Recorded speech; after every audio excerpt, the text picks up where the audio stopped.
Guys आफ्नै एउटा नेपालको मान्छे यहाँ काम गरेर थाकेर बसेछन्। यसो सोचसाच गरौँ। ओ दाइ के गर्दै हो यहाँ?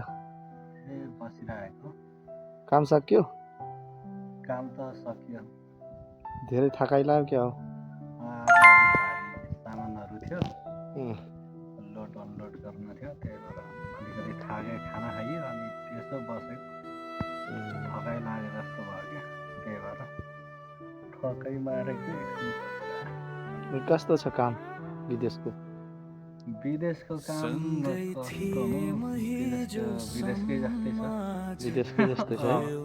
नेपालको जस्तो छैन, विदेशकै जस्तै। 8 घन्टा ड्युटी छ, कमाइ चाहिँ अलिकति कम्ती छ। अब खानु लाउनु ठिक सेभिङ गर्ने सेलरी नै छ।